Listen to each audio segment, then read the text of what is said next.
Jadi saudara, karena ada ajaran sesat itu soal kebangkitan, Paulus pakai pasal panjang 57 ayat. Setelah 57 ayat khotbah, ngajar doktrin, lalu dia ajar praktis berapa ayat? 1. Doktrinnya 57 ayat, praktisnya 1 ayat. Sekarang di gereja bagaimana? Doktrinnya berapa? Dan praktisnya berapa? Hampir tidak ada doktrin dibicarakan di gereja. Yang dibicarakannya hanya hal praktis. Supaya kita jadi orang baik, rajin berdoa, rajin kasih persembahan, rajin baca Alkitab, dan sebagainya. Doktrin tidak ada. Perbandingkan ini, Paulus bicara 57 ayat doktrin, 1 ayat praktis. Di sini kita bisa lihat, menurut Paulus, doktrin itu sesuatu yang penting. Dan di atasnya berdiri perilaku Kristiani. Saudara-saudara, orang yang tidak suka doktrin dan pikir yang penting berbuat, itu sama dengan dia lebih suka daun lebat, akar tidak ada, tidak apa-apa. Maka daun kelihatan lebat, ya. Tapi nanti itu baru menjadi persoalan itu ketika datang angin.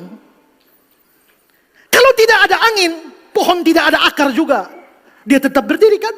Begitu angin datang, angin sedikit saja, selesai. Nah karena itulah kekristenan itu mencakup 2 hal. What we must believe, apa yang harus kita percaya, dan what we must do, apa yang harus kita lakukan. 2 ini penting. Apa yang harus kita pegang sebagai iman kita, dan apa yang kita lakukan. Dan apa yang kita lakukan harus didasarkan pada apa yang kita imani. Nah hari ini gereja hanya bicara apa yang harus kita lakukan, apa yang harus kita lakukan. Tapi apa yang kita imani? Yang kita imani Tritunggal diajar? Tidak. Yang kita imani Kristologi diajar? Tidak.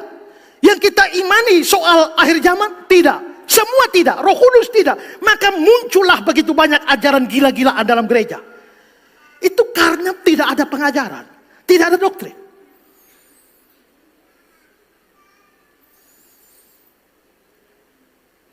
Mengajar itu penting. Dan itu memang butuh waktu lama. Karena mengajar, itulah sebabnya kenapa saya khotbah lama. Karena untuk menunjukkan satu hal pun, itu harus dibuktikan argumentasi. Supaya kita jadi orang Kristen yang mengerti. Ya. Ketika gereja lebih banyak berbicara soal perilaku, tapi tidak menyentuh doktrin sama sekali, itu kesalahan. Karena di satu sisi membentuk orang Kristen yang kelihatannya baik, kelihatannya saleh. Tapi kalau omong doktrin, bodohnya minta ampun. Bismillahirrahmanirrahim. Assalamualaikum warahmatullahi wabarakatuh. Kembali lagi berjumpa bersama kami duo yang mematikan untuk Oten, yaitu Julius dan Unyiriva. Kami akan membongkar. Kami akan menyampaikan fakta-fakta yang tersembunyi, yang tidak biasa dan tidak pernah dibongkar oleh orang-orang di gerejanya. Kenapa kami lakukan itu? Bukan kami ingin menyerang agama Kristen. Kami hanya ingin melakukan apa-apa yang memang harus dilakukan karena kami adalah orang-orang yang suka counter. Karena kami bagian tampol-tampol aja. Selama ini banyak umat Kristiani dari Polikardus yang membahas agama Islam seenak udelnya. Dan mereka selalu mengatakan bahwa kami adalah punya Roh Kudus. Kami diurapi Roh Kudus. Kalian nggak punya Roh Kudus. Nah, teman-teman, kali ini ada video yang harus kita saksikan. Kita lihat bersama-sama. Salah satu penampakan bagaimana menurut mereka ketika Roh Kudus mengurapi manusia itu. Maka kita akan lihat videonya yang akan ditampilkan oleh teman saya Predator ini ya. Predator, silakan tunjukkan kepada kita apa yang ingin direaksi pada malam kali ini. Silakan. Oke, di kesempatan pada malam hari ini kita akan membahas tentang mengapa ya menurut beberapa pendeta bahwa yang paling penting itu adalah doktrin, bukan perbuatan. Kita tahu kemarin pendeta Henny Kristianus itu kan dikomplain habis-habisan karena menurut Henny Kristianus yang penting itu perbuatan. Ya, dia bilang yang penting itu perbuatan. Tapi menurut pendeta-pendeta yang lain, perbuatan itu nggak perlu gitu. Yang harus diutamakan adalah doktrin. Karena kalau berbuat baik, ya agama lain juga sama gitu. Apa membedakan Kristen dengan agama lain kalau cuman fokusnya perbuatan baik kan begitu. Jadi dia bilang yang penting itu adalah doktrin. Sehingga kalau doktrin ini sudah tertanam, maka imannya nggak akan goyang. Ya, jadi kalau imannya udah nggak goyang, pendetanya bilang A, mereka jadi A. Kalau dia bilang B, ya mereka akan jadi B. Bahkan kalau disuruh loncat ke jurang pun, ya dibilang sama pendetanya, kalian akan ditolong oleh Roh Kudus atau kalian bisa terbang. Maka mereka juga akan melompat dan juga berpikir dirinya akan terbang. Seperti itu. Jadi Ya, aku pindah dulu doktrin ya. itu diperlukan.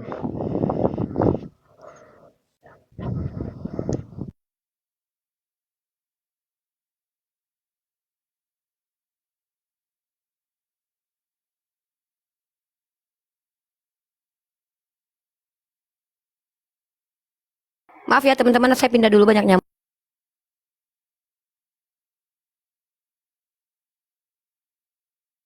Ya, kita akan memperlihatkan bagaimana ini ya. Tunggu, ini agak noise ya teman-teman ya, agak noise karena headsetnya agak di bawah dikit. Oke.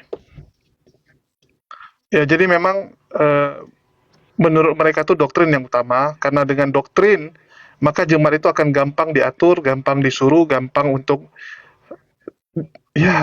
mengerjakan apapun lah. Pokoknya pendetanya suruh A, A lah mereka. Dan kita akan perlihatkan, ini salah satu hasil dari doktrin gereja ya teman-teman. Ini hasil dari doktrin gereja, dan ini adalah gereja yang ada di Afrika, Afrika Selatan, di mana jemaatnya itu bahkan disuruh makan rumput pun mau. Disuruh makan rumput dan minum bensin. Ya, makan bensin, minum rumput pun mereka lakukan. Luar biasa teman-teman. Nah, inilah hasil kalau sudah doktrin mati. Ini saya perlihatkan.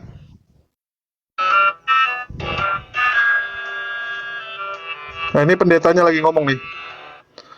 Dan setelah pendetanya ngomong, dia suruh jemaatnya untuk menjadi domba. Menjadi domba, dan jemaatnya mulai berubah menjadi domba untuk makan rumput, teman-teman. Nah, jadi rumputnya juga ini subur. Bukan rumput biasa, rumput subur. Mereka berebut nih. Nah, berebut Daerah makan mana rumput. nih, Jul? Afrika Selatan.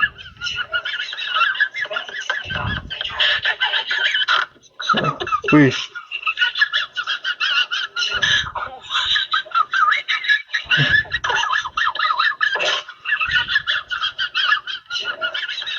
Lahapnya mereka makan rumput, teman-teman.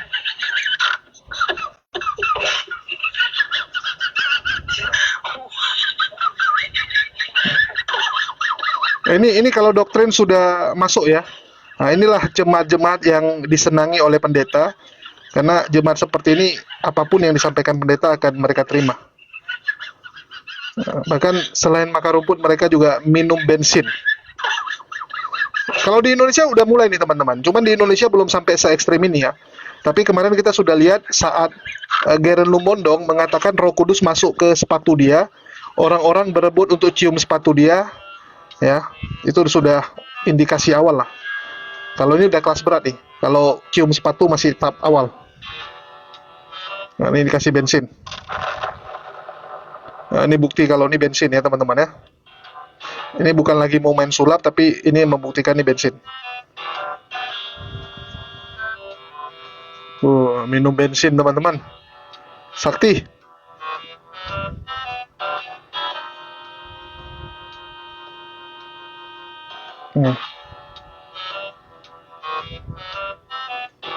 Wih, keren.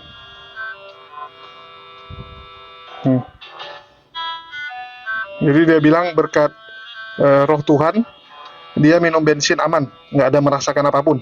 Oke. Very nice.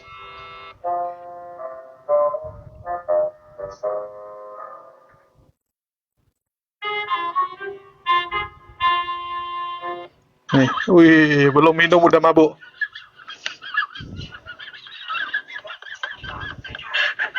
Belum minum udah mabuk dia, teman-teman. Tuh, tambah mabuk dia.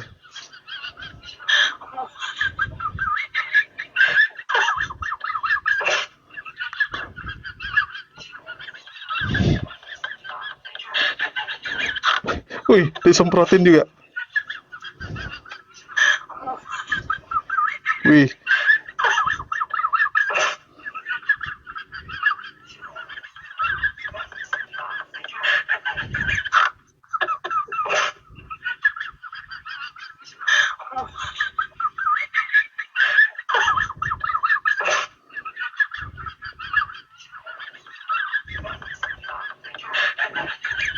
Mantap nih.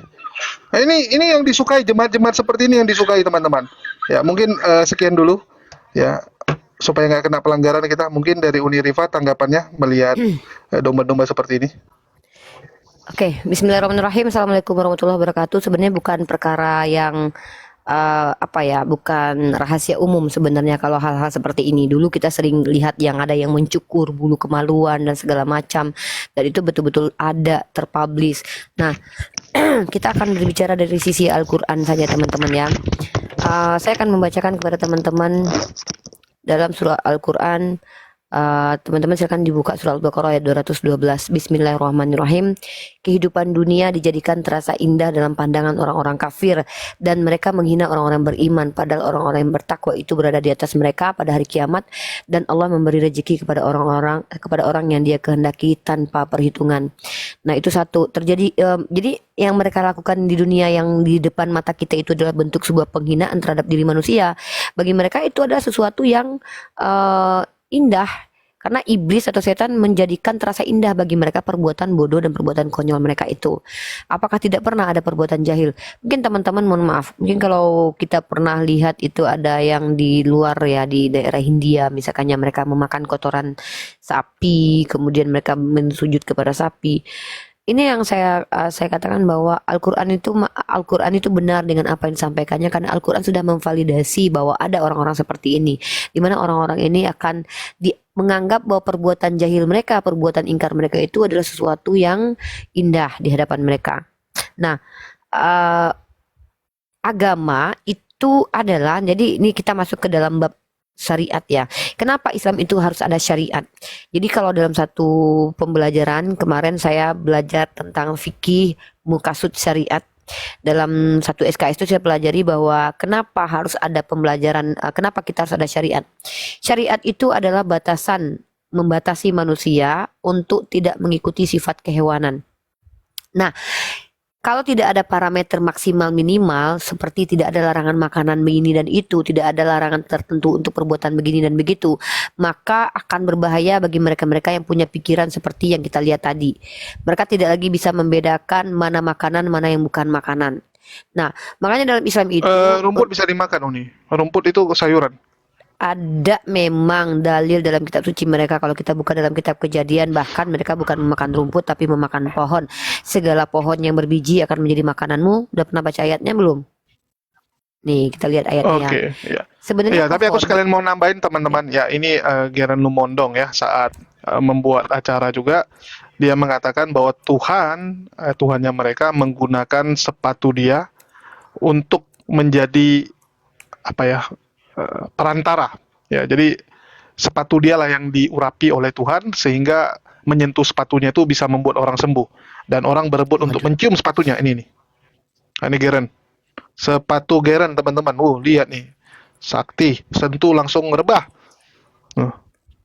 Habis sentuh langsung rebah mereka semua, dan terakhir berbondong-bondonglah mereka untuk mencium sepatu pendeta Geren. Aduh. Wow. Mak rebah. Iya, rebah semua. Itu kok. Waduh. Sepatu apa tuh? Mahal nggak? Sepatu luar biasa nih. Sepatu Mahal sakti. ya. Dan Geren sendiri setelah ditanyain ya, kan ini salah satu kontroversi yang dia buat ya, selain harus transfer sebelum jam 2 siang. Jadi dia dipanggil untuk dimintai klarifikasi, dan dia mengatakan saat itu memang spontan, dia bilang bahwa Roh Kudus berbisi sama dia. Roh Kudus akan menggunakan sepatu dia untuk menyembuhkan orang dan untuk menunjukkan kemuliaan Tuhan. Jadi ini untuk membuktikan bahwa Tuhan bisa pakai apa aja, bukan hanya manusia, termasuk benda mati. Luar biasa ya, benda mati pun dipakai Tuhan Diurapi. sebagai media. Tapi kan memang diurapi kan ada, Jul, batu yang diurapi waktu zaman Yakub kan memang ada dalilnya itu, Jul. Itu nggak boleh dihilangkan juga. Oh ya, masalah makanan tadi, aku ingin berbagi ayat untuk teman-teman Kristen dan Islam. Yang tadi yang makan rumput itu sudah memenuhi nubuatan sebenarnya. Tapi lebih ke ini ya, agak pertanyaannya itu kenapa rumput ya? Padahal kan ayatnya itu begini ayatnya. Kita baca ayatnya dulu ya teman-teman. Nah ini, segala makanan yang tumbuhannya berbiji, segala pohon nih, segala pohon ya yang berbiji akan jadi makananmu. Aku nggak tahu sih pohon apa? Pohon kapas bisa dimakan, aku nggak tahu. Kejadian pasal 1 nomor 29. Berfirmanlah Allah, lihatlah aku memberikan kepadamu segala tumbuh-tumbuhan yang berbiji di seluruh bumi dan segala pohon-pohon yang buahnya berbiji. Yang menjadi makanan apa? Pohon-pohon yang buahnya berbiji. Itulah akan menjadi makananmu. Nah, di sini saya ulangi sekali lagi ayatnya apa? Berfirmanlah Allah, lihatlah aku memberikan kepadamu segala tumbuh-tumbuhan yang berbiji di seluruh bumi. Contoh, kalau ada misalkannya apa Jul yang itu Jul? Yang bikin kita mabuk itu Jul? Oh, Boleh itu dimakan. jamur. Itu nggak berbiji, dia Oh, harus berbiji. ganja. Ganja. Berbiji Jul. Ya, ganja ada bijinya. Oh ya udah, akan menjadi makananmu. Dan segala pohon-pohonan yang buahnya berbiji, itulah akan menjadi makananmu. Nah, pertanyaanku, kau udah pernah belum nyicipin biji kapas, pohon kapas? Belum. Kecubung? Kecubung ya. Kecubung itu kan, Belum pernah. iya, kecubung itu kan yang bikin orang bisa kena ODGJ. Kenapa kau nggak coba makan kata Tuhannya orang Kristen itu jadi makananmu loh, Jul? Loh, aku kan nggak menuankan Tuhannya Kristen. Oh iya ya. Gimana Oh, udah sih? nggak lagi ya? Udah nggak, itu mungkin teman-teman kita lah ya, mungkin harus menunjukkan bahwa itu memang bisa dimakan ya. Pengen aku lihat orang Kristen sekali-sekali makan pohon yang berbiji loh. Tapi dibilang di surga nanti harimau aja makan rumput, Uni. Jadi tadi manusia itu mempraktekkan duluan mungkin. Oh, mungkin gara-gara nubuatan harimau makan rumput, makanya tadi orang itu makan rumput. Iya, kan Masuk domba akal sih. makannya kan rumput. Oh, Jadi iya. Oh, persiapan. ya kan domba ya. Iya, domba kan makan rumput. Hmm. Oke, ini aku kasih pendengar dulu nih ya, bentar ya. Ya, Soalnya silakan. mumpung aku ingat, ya ini klarifikasi si Geren Lumondong ya. Nanti jangan teman-teman bilang, wah kamu fitnah pendeta Geren, sembarangan kamu. Ya ini dia ngomong sendiri teman-teman ya. Jadi kalian jangan ngamuknya kepada saya. Ini Oten-Oten entah kenapa hobinya ngamuk kepada orang lain. Nih. Termasuk surat yang dipakai oleh Luther sendiri untuk kesembuhan dari Philip Melanchthon. Ini saya coba carikan. Oke, sekarang saya buka ininya. Ini dia ngomong ya, bahwa Luther aja dulu pakai surat Ini untuk saya menyembuhkan orang. share. Jadi dia pakai sepatu ya sah-sah aja. Memang tidak ada ini bukunya, tapi kalau saudara yang mau melihat membaca, ini diambil dari buku The Charismatic Luther dari Eddie Hyatt. Dan ada juga 2000 Years of Charismatic Christianity dari penulis yang sama, Eddie Hyatt. Dia adalah presiden dari Hyatt International Ministries dan dia menulis tentang tentang Nikonus, bahwa Luther menulis, Nikonus, ketika engkau membaca surat ini, maka engkau akan disembuhkan. Dan ketika Nikonus pegang surat itu, membaca surat itu, menurut catatannya, dia disembuhkan. Dan ini semua ada bibliografinya, jadi bukan sembarang ada yang tulis. Ini diambil dari History of the Christian Church, yang ditulis oleh Schaff, volume yang ke-6, halaman 723. Nah, lalu selanjutnya, jadi kita sudah lihat katanya, bahwa Tuhan bisa memakai benda mati dari sejarah kekristenan. Nah, sekarang saya masuk di apa pattern Alkitabnya, apakah di Alkitab ada. Nah, kita akan lihat, Tuhan pakai apa saja di Alkitab. Ini saya share dokumen yang saya buat. Oke. Yang pertama, Tuhan bisa pakai tangan. Ini mohon maaf saya cepat aja, saya tidak akan bacakan satu persatu, tapi saudara yang di YouTube sudah bisa capture dan cek ayatnya apakah benar. Tuhan bisa pakai tangan. Sampai hari ini juga saya percaya Tuhan bisa pakai tangan hamba Tuhan. Lalu Tuhan bisa pakai pakaian seperti Elia, seperti perempuan yang menjamah jubah Yesus. Tuhan bisa pakai tongkat, seperti di Keluaran 4 ayat yang ketiga, lemparkan ke tanah, maka tongkat menjadi ular. Angkat tongkat itu, maka terbelah air. Yang keempat, Tuhan bisa pakai ludah. Markus 7:33. Yang kelima, Tuhan bisa pakai ludah campur tanah. Yohanes 9 ayat yang ke-6. Setelah mengaduk semua itu, yang ludah ke tanah, mengaduknya, lalu mulai pada mata orang buta. Yang keenam, Tuhan bisa pakai ular tembaga pada tiang. Itu Bilangan 21 ayat 9. Tuhan bisa pakai bayangan. Kisah para Rasul 5:15. Ini ketika Petrus lewat, setidak-tidaknya bayangannya mengenai salah seorang mereka dan yang dikenainya itu dipercaya sembuh. Nah, Tuhan bisa pakai tulang belulang yang ke-8, 2 Raja lagi 13 untuk 21. Dan Tuhan bisa pakai minyak urapan. Ini ada beberapa ayat, tapi hanya ini yang saya tentukan. Yakobus 5 ayat 14.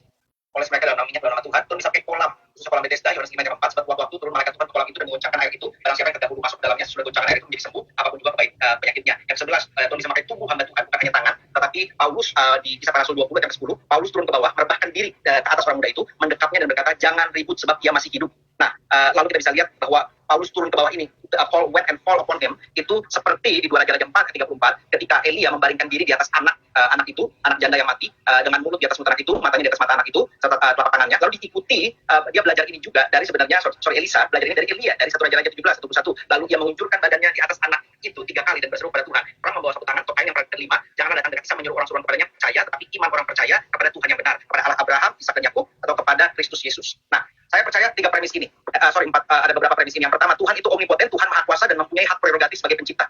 Saya yakin sekali susah untuk premis ini untuk ditentang. Yang kedua, premis B, Tuhan dapat menyebabkan apapun kepada apapun dalam alam semesta ini. Mau itu kepada manusia, atau kepada alam, atau kepada benda, kepada matter, karena God created matter. Premis C, Roh Kudus bekerja secara dinamis, tak tertebak dan mengherankan. Jadi ketika dibilang aneh dan ganjil, untuk saya juga aneh dan ganjil, dan tidak pernah terulang lagi yang seperti ini.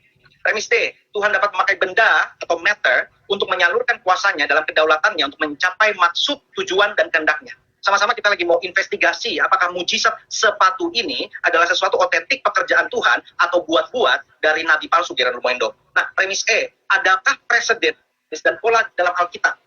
Ada presiden dan pola dalam Alkitab dan sejarah gereja di mana Tuhan dapat memakai objek. Jadi konklusi dari beberapa premis ini adalah Tuhan dapat memakai objek apa saja untuk melakukan apa saja menurut kedaulatan dan kehendaknya. Saya belum bisa menjelaskan kepada saudara secara konklusif kenapa waktu itu Tuhan memilih untuk pakai sepatu dan kenapa saya lakukan. Tetapi yang saya tahu ada kesaksian dari salah satu worship leader saya yang sakit darah rendah. Ketika itu saya nggak tahu, tapi ada beberapa orang, salah satu dia yang coba menyentuhnya, dan hari itu, dan karena dia ikut saya beberapa kali pelayanan, mungkin bukan di momen itu, tapi hari itu darah rendahnya disembuhkan dari anime ya kalau. Oke ya, ini kenapa suaranya cepat, karena memang aku kasih cepat teman-teman ya, supaya nggak menyita waktu. Jadi yang penting teman-teman dapat poinnya. Geren Lumondong sendiri bingung, kenapa Tuhan berbicara kepada dia untuk menggunakan sepatu dia menyembuhkan orang-orang. Jadi memang dia digerakkan Jul, oleh atau Tuhan. itu jangan-jangan sepatu kemuliaan nggak, Jul? Iya, yang jadi masalah sekarang sepatunya tidak dipakai lagi.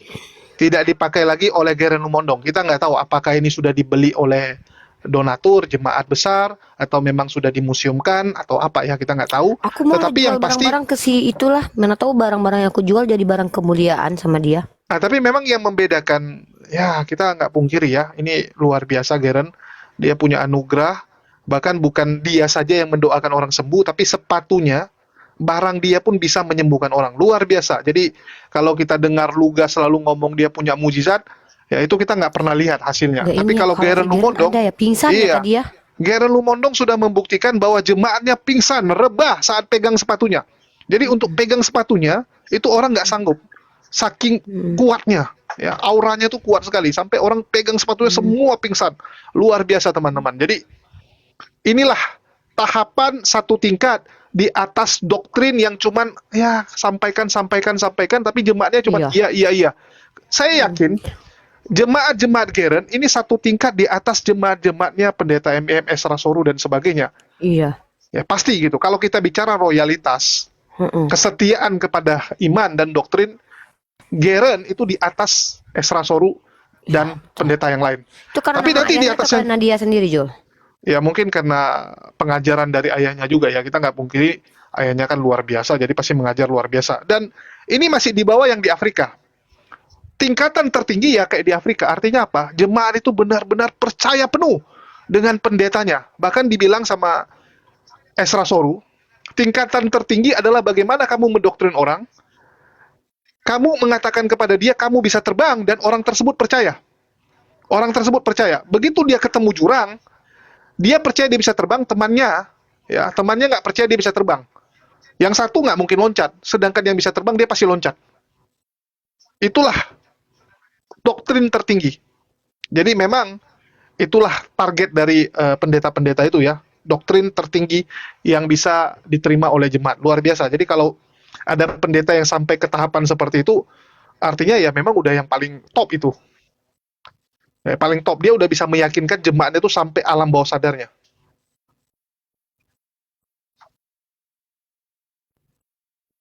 Ya silakan. Ya, jadi kembali lagi sih saya mensupport umat Kristiani yang jemaat-jemaatnya si Geren ini untuk membeli sepatu kepada saya. Kalau bisa Mungkin nanti saya buatkan sepatu yang bukan hanya bisa dicium tapi juga akan bisa diraba, disentuh, dicelup gitu, jadi nikmat untuk dipegang gitu, mungkin dari kulit asli gitu. Jadi nanti kalau seandainya itu sudah dijadikan sebuah alat pengobatan, itu masih tetap ada seninya mau diletakin gitu. Jadi kalau bisa nanti kita bantu mereka, Jul. Kau jual sepatu gitu, jadi dia beli, jadi tiba-tiba di tangan Geren jadi sepatu kemuliaan kan gitu. Atau Yesus masuk lagi ke dalam sepatu itu, lumayan loh. Kita nih harus membantu umat Kristen untuk melaksanakan ibadah mereka. Waduh, ini Perlu susah. nanti. Masalah Geren kenapa harus beli sepatu saya? Kenapa dia nggak buat sendiri kan gitu? Jul, ada Ibnu Kalam, Jul. Wih, Jul. Shalom Pak Ibnu Kalam. Lama tak bersua. Wah. Ya, salam. Salam Pak Ibnu Kalam. Sudah berapa tahun? Udah 1,5 tahun nggak bertemu nih Pak Ibnu Kalam. Wah, ada Tuhannya Oten yang baru. Oh jangan ini enggak.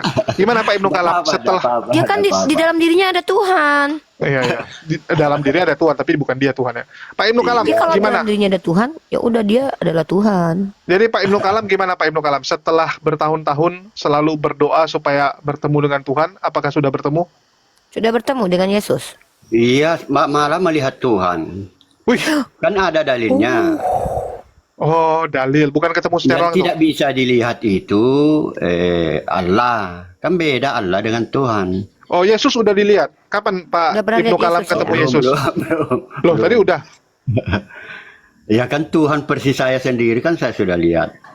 Loh, Versi gimana Pak Ibnu bentuknya? Kalam. Enggak ini lihat di Iya. dalam penglihatan mata atau penglihatan di rohani? dalam apa baik di apa ya? Di dalam Matius pasal 5 kalau tidak salah itu. Ah, Siapa kalau udah- di hatinya dia udah bisa pakai- melihat Tuhan. Pakai ayat-ayat aku kasih Uni Rifa aja lah. Uni gas Uni. Iya, Pak Kalam ini adalah seorang yang Uni geser judulnya Uni. Ketutup. Teologi. Seorang, Jadi menjelaskan ilmu tentang teologi. bukan seorang teologi. Pak Kalam ini pada mulanya Kalam bersama Ibnu Kalam adalah Kalam. Pak Kalam itu begitu. Ini adalah seorang yang mengguncangkan iman Kristiani. Coba perhatikan teman-teman di YouTube ya. Teman-teman coba tulis namanya Ibnu Kalam, kalian akan terguncang imannya. Oh, nih ya. Siapakah ternyata Ibnu Kalam ini? Ibnu Kalam ini adalah kesayangannya Ibu Uti nih. Ya, kenapa kemarin Ibu Uti meninggal datang melayat? Iya jauh dari sini, jauh dari ini kan Sulawesi Selatan ini. Ibnu Kalam YouTube, Ibnu Kalam versus 2 Ustadz seri YouTube. Wah.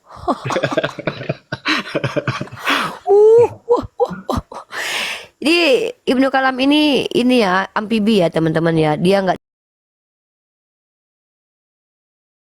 di darat, nggak di laut, hidupnya di tengah-tengah.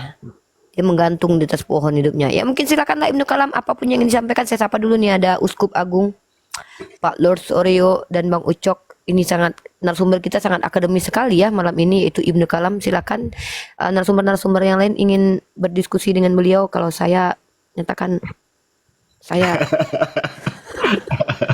Assalamualaikum warahmatullahi wabarakatuh.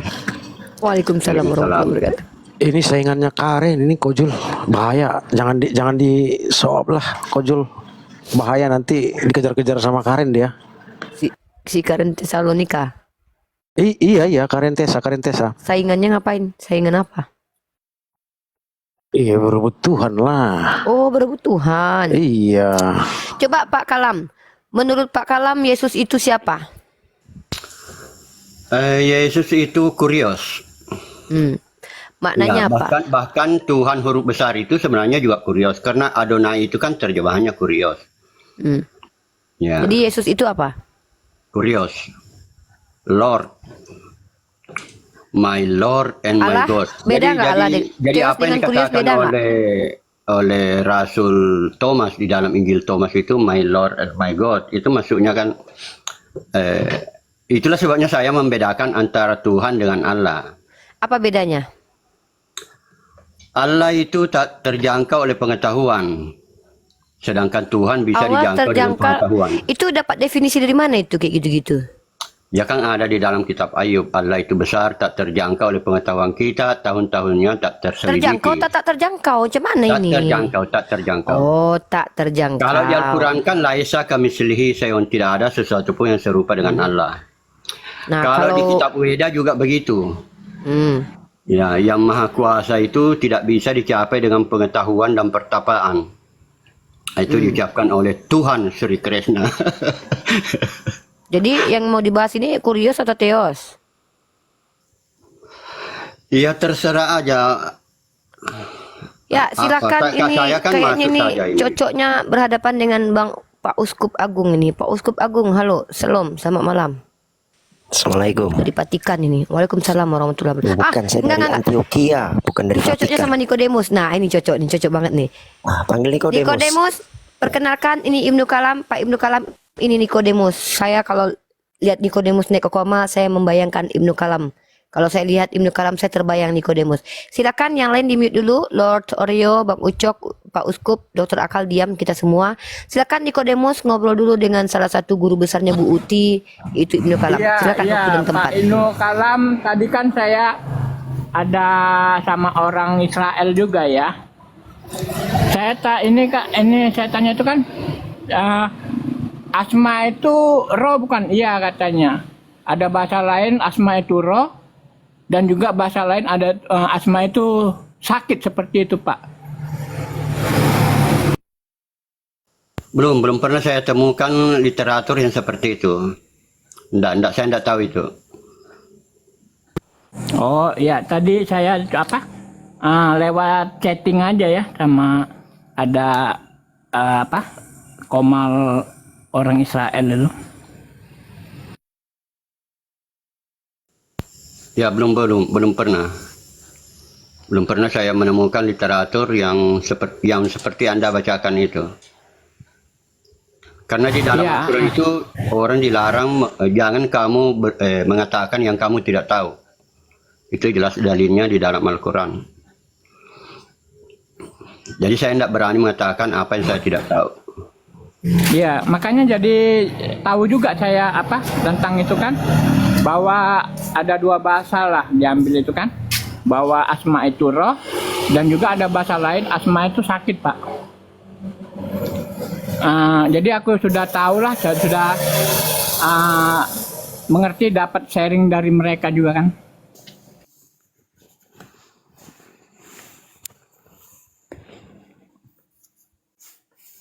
Ya mungkin ada lain karena pertanyaan itu, komentar Anda itu saya tidak mampu jawab.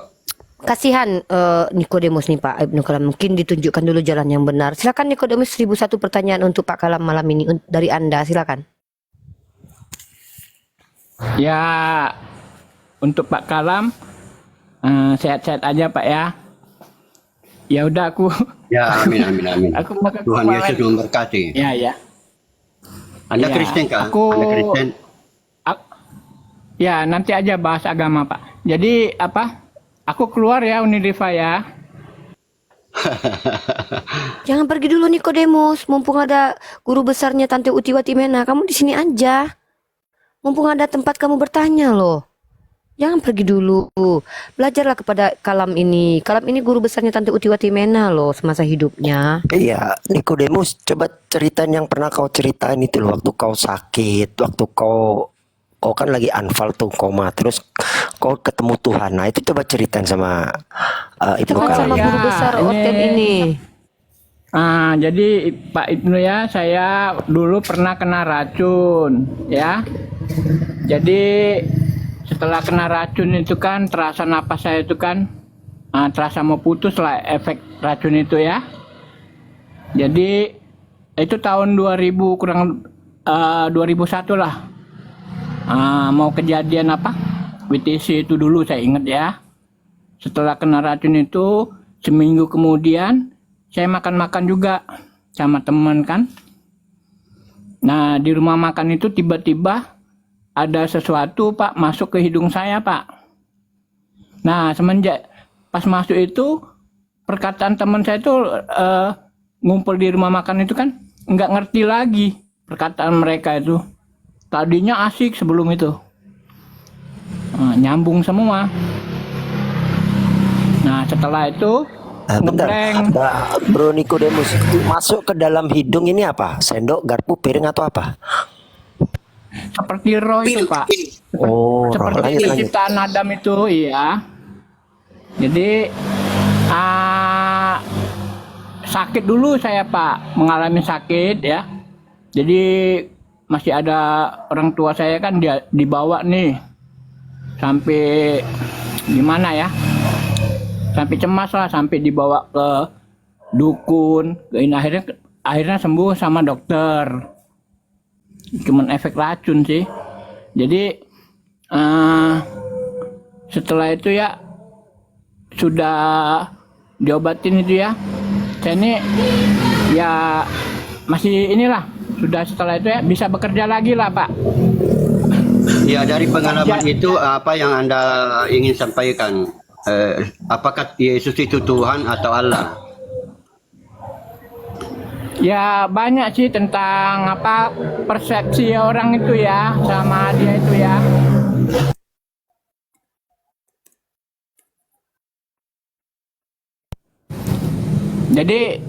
Jadi bagi saya yang masuk itu obat bagi saya roh itu Pak. Suatu obat ya semenjak sudah ya setelah singkat waktunya itu 2010 itu ya. Saya sakit, ini jatuh sakit lagi Pak ya. Ya saya berserah diri Pak. Saya nggak mikir itu, nggak kepada Tuhan ya. Langsung tidur aja saya sakit itu kan berserah diri lah. Nggak mikirin dia, nggak ini ya. Pagi-pagi saya bangun Pak ya, melek mata itu. Di mata saya itu ada dua Pak. Ada dua orang. Nah, yang satu ya wajahnya itu ya gimana ya, kalau dilihat wahyu itu kan seperti matahari itu Pak. Jadi yang satunya itu yaitu nama saya ini Pak Nikodemus itu Pak. Bajunya biru-biru langit, biru-biru lautan itu Pak. Nah yang satunya itu satu warna jubahnya tapi mengeluarin cahaya banyak sekali Pak. Warna-warna cahaya Pak. Itu 2010. Nah sampai sekarang ya puji Tuhan sih efek racun itu sudah ini ya, sudah nggak ada lagi lah terasa di saya. Ya sampai sekarang sih masih juga sih merokok saya Pak. Setelah itu pemahaman Anda tentang Tuhan bagaimana? Ya. Pemahaman Anda tentang Yesus itu Tuhan atau Allah? Ya gimana Pak ya, banyak Pak dan sebagainya Pak. Jadi juga banyak juga perkataannya. Yang ada aja ya saya baca ya, kalau yang nggak ada tuh kadang yang nggak ada kan diucapin orang tuh. Seperti bagi saya itu hanya ciptaan pikiran mereka saja Pak ya. Ya biasanya juga kan kita belajar buku nih Pak ya. Buku itu buku pelajaran ya, sebagai guru kita kan buku itu juga kan mengajarin kita kan. Jadi apa yang kita baca tuh kadang berbuah kan. Berbuah tentang pengajaran itu kan. Ya dilihat dari buahnya. Ya udah Pak, aku nggak lama-lama Pak ya. Jadi tadi itulah Jangan aku pergi dulu. Mana tahu dapat pengetahuan yang luar biasa dari Ibnu Kalam ini. Ya, jadi guru pikiran besarnya saya Uti Pak ya. Watimena. Semenjak saya melihat itu, dulunya saya nggak pernah Pak baca Alkitab Pak ya, sama Al-Quran ya. Jadi ada dorongan dulu ke sana. Ada apa? Saya penglihatan saya itu kan. Jadi terdorong. Saya pun nggak tahu itu. Disingkapilah pikiran saya itu kan. Ya ada dorongan Uni. Ada dorongan masuk. Seperti itulah baca Alkitab. Suruh baca saya Alkitab. baca dari Baca Alkitab gitu. Ya, dari pas didorong baca Alkitab. Iya, Baca Alkitab dulu, Alkitab. Iya, Alkitab dulu dari penciptaan pokoknya sampai habis Pak ya, sampai Wahyu itu ya. Sebanyak nama di Alkitab itu ini nama ini. Jadi saya pilih nama itu Pak. Nah, kebenaran ada kakak saya teman pendeta ya. saya minta dibaptis pakai nama ini. Sudah saya sama pendeta tuh ngomong, Pak, aku melihat ular Pak ini. Ada ular sebelum dibaptis tuh. Setelah dibaptis ya, aku lihat itu ngomong besar ular itu. Setelah mau dibaptis juga ada bener ular Pak. Saksinya banyak, pendeta, istri pendeta. Ularnya kecil. Aku ngomong besar tapi yang kenyataannya ularnya kecil. Nah, jadi aku mulai tahu Pak, mulai tahu bahwa yang masuk itu inilah yang nama ini Pak. Ya, ini saya nggak berdusta ya. Kalau saya berdusta gimana ya? Itu suatu siksaan sendiri bagi tubuh saya. Dusta juga nggak apa-apa Pak, lanjut aja Pak. Bapak berdusta, kami percaya kok. Iya, aku nggak suka berdusta loh Pak. Aku Sebenarnya juga Bro Nikodemus kalaupun berdusta nggak apa-apa, toh kita nggak tahu kok, santai aja. ya ada juga kan orang berbohong Pak ya. Aku nggak suka loh Pak berbohong. Yang macam-macam itu. Hanya saja aku juga kan dari kecil itu ikut-ikutan teman, jadi ya itulah lingkungan kan pengaruh itu kan. Aku juga nggak tahu sampai berdoa kenapa aku ini kan orangnya dulu ikut-ikutan teman begini-begini kan. Kenapa, ada apa dengan aku? Apakah hati aku, apakah yang lainnya kan? Ya kan? Nah, saya baca tuh Pak ya, memang untuk ini ya, untuk kedagingan ibu saya sekarang ini kan, zaman sekarang kan, aku baca nih Pak, sebelum roh saya ke rahim ibuku, dia telah mengenal roh aku Pak. Tahu kejadian Iya, waktu dia roh sedang tahu. Sebelum di rahim ibu loh Bu, sebelum di ini kan, dengan dengan air bapakku lah, air kita kan air hina kadang-kadang. Di orang Ini kan air jijik kalah kan. nih Nabi Yeremia kalau nih. Jadi itulah Pak. Ibnu Kalam silakan tanggapi. Singkatin, makin hari makin 2 ini. menit. Ya biar Ya, belajar sama memang dulu guru besarnya memang dulunya Shh, Mbak Niko, biar guru besarnya Uti Watimena menyampaikan dulu tausiahnya kepada Anda. Silakan Ibnu Kalam, waktu dan tempat. Ya, setelah Anda mengalami semua itu, apa pemahaman Anda, keyakinan Anda terhadap Yesus? Apakah beliau itu Tuhan atau Allah? nah, itu kan selalu penolakan orang kalau dibicarain dulu Pak ya. Jadi bagi saya percaya yang bawa datang itu dialah. Aku kalau ngomong masalah itu Dia kan ada siapa? penolakan. Dia siapa? Iya kan Bapak ngomong itu kan Tuhan saya itu siapa, nanti saya sebutin itu kan ada penolakan nih. Yang saya percaya, saya imanin makin hari kualitas iman saya original kepada dia. Ya saya kepada menanti Yesus, dia aja. kepada Yesus. Iya. Siapa yang percaya Yesus itu Tuhan yang dibangkitkan guru oleh saya Allah? banyak. Siapa yang membangkitkan Yesus? Menurut Alkitab. Ya sebelum dia kematian dia kan ada Pak, Bapak juga bacakan bahwa dia akan menerima kembali nyawanya. Ya. Tapi sebenarnya Jadi, siapa yang Bang memberi Nikodemus, Ya, memang Pak dari Ibnu itu Kalam pun- ini Kristen original loh Bang Nikodemus, jangan salah ya. Pak Ibnu Kalam ini Kristen Iya. original. Dia datang ke dunia ini sudah lama sih akan kejadian dia seperti itu ya. Jadi dari kecil pun mental dia terhadap kematian itu ya gimana ya. Ya, terima kasih Nikodemus atas kesaksiannya yang luar biasa mengguncang lubang hidung saya dari tadi ya. Terima kasih. Ya. Jadi itu Pak. Jadi Ya, saya kita sapa dulu yang kasih lain tahu boleh ada kan- Nikodemus. Iya. Jadi ini ada 2 Pak tadi ya. Asma itu ada roh, bahasa lain ada Gitu. juga asma itu Begitu ya? sakit, ya. Yang sakit Ya. udah lama Ya, sakit aku- asma. Ya. Gitu. Bukan, asma itu ada bahasa lainnya itu artinya itu asma itu roh, bahasa lain juga asma itu artinya sakit. Iya, sakit asma. Bentar, kalau asma roh itu dari bahasa apa itu kalau boleh tahu, Bro Nikodemus? Tadi aku sama ini ya di komalnya orang Israel ya, bahasa Israel ya, Orang bahasa Israel. tanah Ibru itu Oh, ya. baru tahu ya bahasa Ibrani asma itu ya, roh ya. Ada loh lagunya dulu. Asma Soho gitu.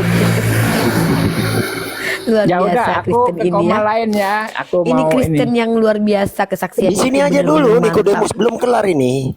Kita belum kelar sama Pak Ibnu Kalam ini. Silakan Luar Pak Ibnu Kalam, biasa ya. tanggapannya menarik ini Pak Ibnu Kalam. Silakan. Ya, saya tidak mengerti penjelasannya, tidak mengerti. Masa nggak ngerti Pak Ibnu Kalam, kami aja ngerti loh. Enggak, saya tidak Udah mengerti. Sama dengan saya aja saya. paham loh. Saya aja paham banget Iya, loh. Saya enggak. paham loh tadi ada cerita ular beludak, Seperti saya ular dia katakan kecil. tadi asma Jadi, itu itu belum Pak, pernah saya dengar. Pak. Asma itu roh belum Iya. pernah. Sudah banyak kitab-kitab yang Jadi- saya baca, saya tidak menemukan Iya. asma itu roh.